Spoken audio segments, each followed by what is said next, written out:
সম্পর্কে শুরুর দিকটা হয় হানিমুন পিরিয়ড এবং সেই ৬টা মাস কিংবা একটা বছর পুরোটা হানিমুন পিরিয়ড মিষ্টি মধুর সম্পর্ক চলার পর কিছু কিছু ছেলেমেয়েরা ব্রেকআপ করে দিতে চায়, কিছু কিছু ছেলেমেয়েরা চায় অন্য সম্পর্কে যেতে। এই পুরনো সম্পর্ক এখন তাদের কাছে বোরিং। তো এই বোরিং সম্পর্কের মধ্যেও তুমি মনে করছো যে সেই মানুষটা আমার জন্য আলটিমেট। তুমি মনে করছো যে সেই মানুষটাকে তুমি খুব ভালোবেসে ফেলেছো।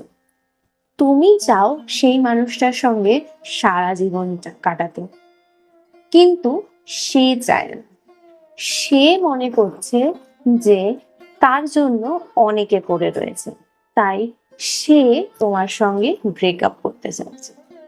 সেই সময় তুমি কি করবে? তো আজকে ঠিক 3টে টিপস নিয়ে এসেছি। 3টে খুব ছোট ছোট টিপস, খুব সিম্পল টিপস নিয়ে এসেছি তোমাদের জন্য। তো তোমরা যদি এই 3টে টিপস পর পর মেনটেন করতে পারো বা পর পর ফলো করতে পারো, তাহলে গ্যারেন্টি জাস্ট ম্যাজিকের মতন তোমার কাজ হবে। তো বেশি দেরি না করে আজকের পয়েন্টে চলে যাচ্ছি। আজকের ফার্স্ট পয়েন্ট, সে যখন তোমার কাছে ব্রেকআপ চাইছে, সে যখন বলছে যে আমি আর এই সম্পর্কে থাকতে চাইছি, সে যখন নিজের থেকে বলছে, তখন সেই সময় তুমি কান্নাকাটি না করে, তখন সেই সময় তোমার উইকনেস গুলো তার কাছে না প্রেজেন্ট করে তুমি তাকে বলো, তুমি আমাকে কি ছাড়বে, আমি তোমাকে আগে ছেড়ে দিচ্ছি। এইটা বলো। তুমি তাকে বলো যে আমি তোমাকে আগে ব্রেকআপ দেব। মানে হলো সে ব্রেকআপ দেওয়ার আগে তুমি তাকে ব্রেকআপ দিয়ে দাও। তখন তুমি যখন বলবে যে তুমি নিজে তাকে ব্রেকআপ দিতে চাও, তখন সে ঘাবড়ে যাবে, জাস্ট ঘাবড়ে যাবে।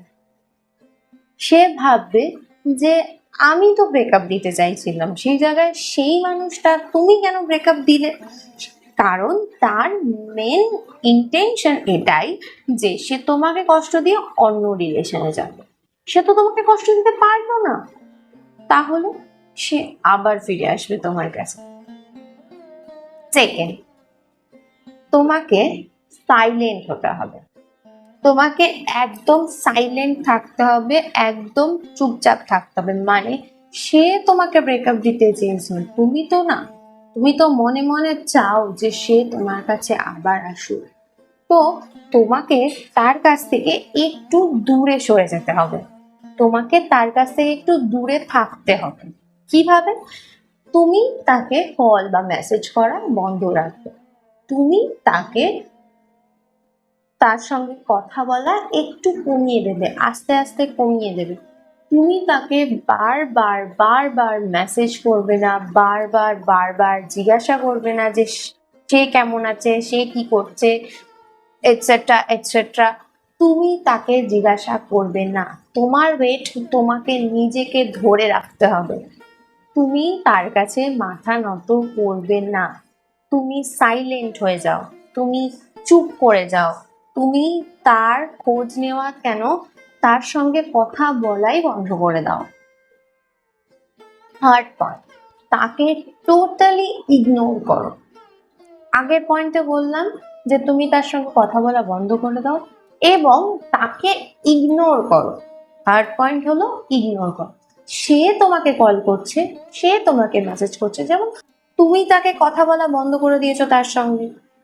সে তো তোমার মানে তুমি যত বেশি কথা বলা বন্ধ করে দেবে, সে তত বেশি তোমার সঙ্গে কথা বলতে চাইবে।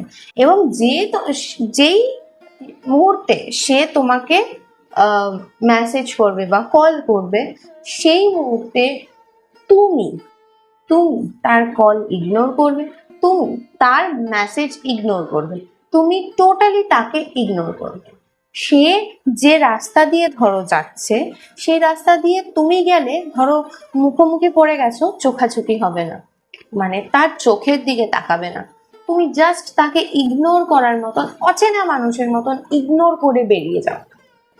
জাস্ট ইগনোর করো, দেখো ম্যাজিক হবে, জাস্ট ম্যাজিক। সে তোমার কাছে ফিরে আসতে বাধ্য হবে। সে যখন দেখবে যে এতটা ইগনোর করছো তুমি, সে যখন মেন কষ্টটা, সেই জায়গাটা যখন সে বুঝতে পারবে যে একজন মানুষ ব্রেকআপ করে দিলে বা ইগনোর করলে যতটা কষ্ট হয়, সেই কষ্টটা সে যখন নিজে বুঝতে পারবে না, তখন সে নিজে তোমার কাছে ফিরে আসবে, বাধ্য হবে ফিরে আসতে। তো আজকের ভিডিওটি এইটুকুই। ভিডিওটি ভালো লাগলে অবশ্যই লাইক করে দিও, চ্যানেলটিকে সাবস্ক্রাইব করে দিও, পাশে রাখা বেল আইকনটি ক্লিক করে দিও। আজকের মতন টাটা, পরের ভিডিওতে আবার দেখা হবে।